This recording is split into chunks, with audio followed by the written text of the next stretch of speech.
तो आइए मित्रों, all in one competition classes में आपका हार्दिक अभिनंदन एवं स्वागत। तो आइए मित्रों, अब अगले प्रश्न की ओर चलते हैं। अगला प्रश्न है, निम्न में से वह वर्ण जो विवार, अल्पप्राण और स्पृष्ट की श्रेणी में आता है।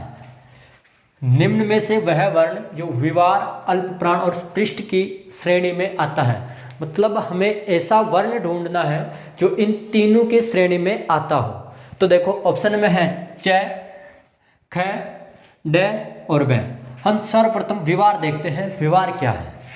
हमने जब विवार पढ़ा था मित्रों, तो विवार में हमने देखा था, विवार में जो हमने देखे थे, विवार के साथ में हमने और पढ़ा था श्वास और अघोष।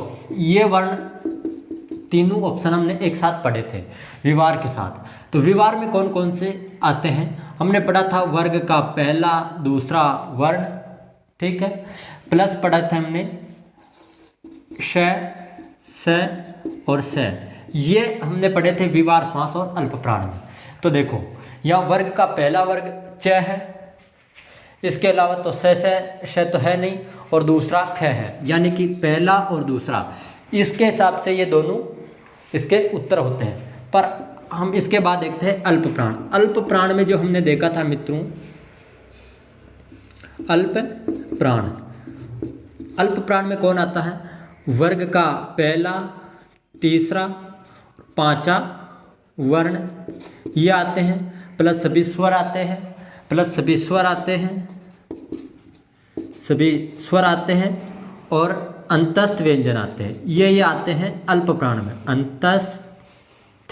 अंतस्थ, ठीक है, ये आते हैं मित्रों अल्पप्राण में। तो इसके मुताबिक पहला वर्ण सही है, यानी कि ये हुआ, और तीसरा, ये तीसरा वर्ण है तो ये हुआ ड वाला, और पांचवा है नहीं, ये चौथा है ना, बैक चौथा है। तो इसके अलावा इसके अनुसार पहला हो रहा और दूसरा हो रहा, ये नहीं हो रहा, ठीक है। तो अब हम स्पृष्ट में देखो, स्पृष्ट का अर्थ मैंने बताया छूना, और स्पृष्ट यानी कि जो छूते हैं। इसमें आते कैसे लेकर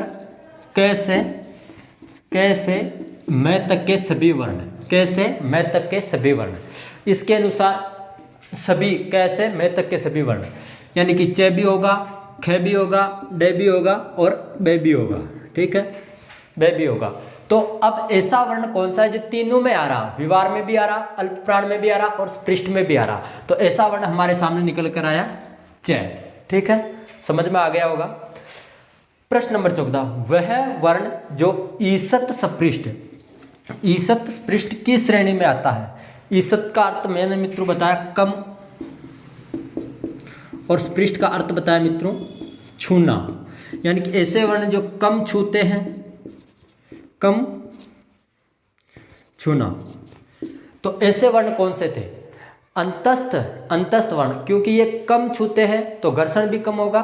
तो अंतस्थ देखो, ये र, ल और वह। अब इन चारों में से कोई सा एक वर्ण है क्या? यहाँ ल है, तो हमारा ऑप्शन कौन सा? ब सही होगा, क्योंकि क, श और अ ये अंतस्थ नहीं है। अंतस्थ कौन सा है? ल, तो ल इसका उत्तर सही होगा। अगला प्रश्न देखते हैं मित्रों, वर्ग का पहला, तीसरा और पांचवा वर्ण गिना जाता है। मैंने मित्रों 1 मिनट पहले ही अभी बताया, वर्ग का पहला, तीसरा और पांचवा वर्ण किसमें गिना जाता है? अल्पप्राण में, ठीक है मित्रों। तो आज के लिए इतना ही, और देखते रहिए all in one competition classes. जय हिंद, जय भारत।